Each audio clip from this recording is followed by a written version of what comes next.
Okay, so we're going to talk about inflection points really quickly.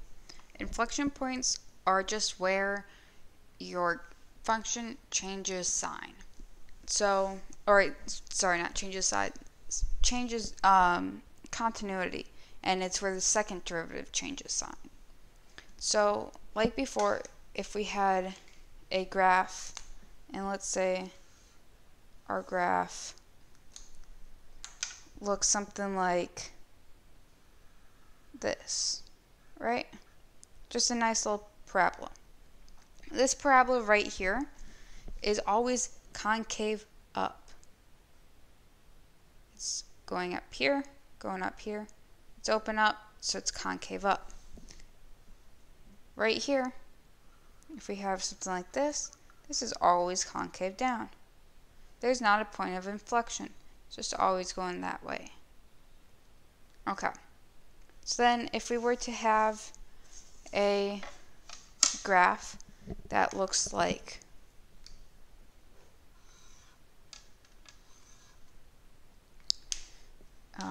something maybe like this.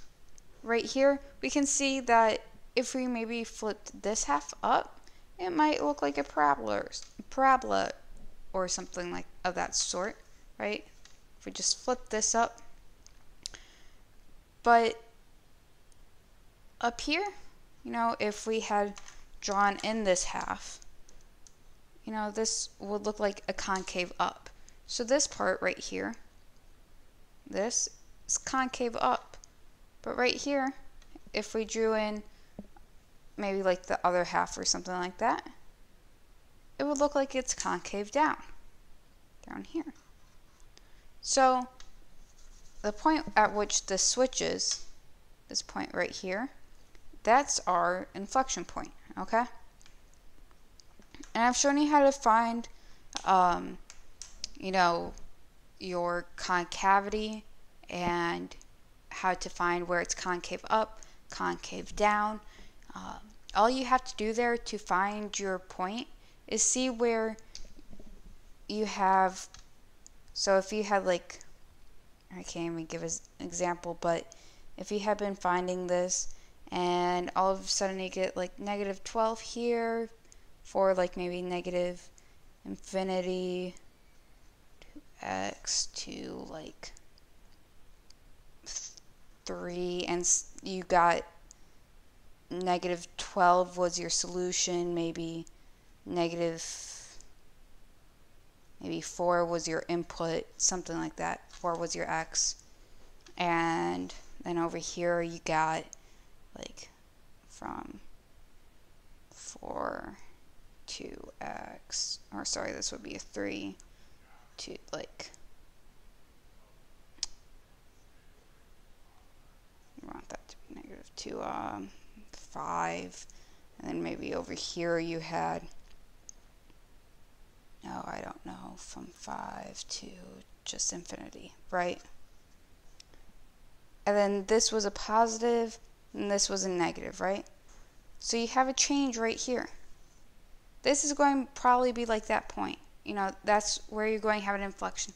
That's where you're going to have a change. And the reason, I just tossed my pen across the table.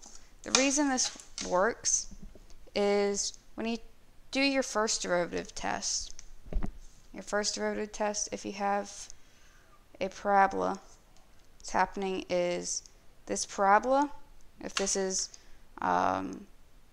y equals x squared plus 3 or something like that, when you take the derivative of it, it's going to be y equals 2x, right? That's going to give you just a straight line. Okay? And that line is going to be the tangent line coming up here, right? And that point right here, as we've talked about is just your where you're finding your I'm sorry, I'm drawing a blank here. It's your first derivative test, and that's where you're finding if it's an increasing or decreasing function. Like right here we see it's decreasing and then it's increasing. So that's where you're seeing that. But then if you took the second derivative, you would find that this is just equal to 2, and that's just a straight line. That's not very helpful, but so then you would say like your inflection point could be like right here. Sometimes that happens, but when you have like a third derivative like I was showing over here, sorry I keep flipping this board around all crazy, just trying to make a fast video so you can understand this. And today is actually the Super Bowl, and I'm not super interested in the game, just the commercials and the Puppy Bowl. So let's see here. So when you take the derivative of this, let's say this is y is equal to x cubed plus 3x squared plus 2x plus 4, right? You know, when you take the first derivative, what you're going to get is 3 plus 6x plus 2, and then this is going to be a parabola. It should be x squared, right? That's going to be some sort of parabola of some sort. And then you're going to get a straight line for your second derivative. That's going to be 6x plus 6, right? And that straight line is telling you where it's going concave up, concave down, and by finding those points, you're able to determine your inflection point. So I hope that this quick video made some sense. It was helpful. So thank you for watching. Like I said, I hope it was helpful. If you have any questions, let me know. Thanks. Have a good day.